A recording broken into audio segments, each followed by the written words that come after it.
ಪಂಚಮಿ ದಿನವೇ ಹಾವು ಕಡಿದು ವಾಟರ್ಮ್ಯಾನ್ ಸಾವು. ಪಂಚಮಿ ಹಬ್ಬದ ದಿನದಂದೇ ಹಾವು ಕಡಿದು ವಾಟರ್ಮ್ಯಾನ್ ಒಬ್ಬರು ಮೃತಪಟ್ಟ ಘಟನೆ ಬೀದರ್ ಜಿಲ್ಲೆಯ ಹುಣಸೂರು ತಾಲೂಕಿನ ಸೋಲ್ದಾಪ್ಕ ಗ್ರಾಮದಲ್ಲಿ ಇಂದು ಸೋಮವಾರ ಬೆಳಗ್ಗೆ 7:30ರ ಸುಮಾರಿಗೆ ಜರುಗಿದೆ. ಸೋಲ್ದಾಪ್ಕ ಗ್ರಾಮದ ನಿವಾಸಿ ವಾಟರ್ಮ್ಯಾನ್ ಭೀಮ್ ಮಾಧವರಾವ್ ಜಾಧವ್ 48 ವರ್ಷ ಹಾವು ಕಡಿದು ಮೃತಪಟ್ಟ ವಾಟರ್ಮ್ಯಾನ್ ಆಗಿದ್ದಾನೆ.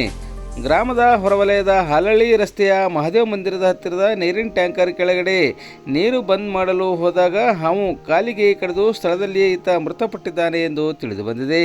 ಗ್ರಾಮಕ್ಕೆ ಗ್ರಾಮ ಪಂಚಾಯಿತಿಯಿಂದ ನೀರು ಸರಬರಾಜು ಆಗುವ ಬೃಹತ್ ಆಕಾರದ ನೀರಿನ ಟ್ಯಾಂಕರ್ ಕೆಳಗೆ ಹುಲ್ಲು ಕಡ್ಡಿ ಬೆಳೆದಿದ್ದು, ಕಳೆದ 2 ತಿಂಗಳಿಂದ ಹುಲ್ಲು ಕಟಾವು ಮಾಡಲು ಸ್ಥಳೀಯ ಗ್ರಾಮ ಪಂಚಾಯಿತಿ ಅವರಿಗೆ ಮನವಿ ಮಾಡಿದರೂ ಸಹ ಯಾವುದೇ ಕ್ರಮ ಕೈಗೊಂಡಿಲ್ಲ.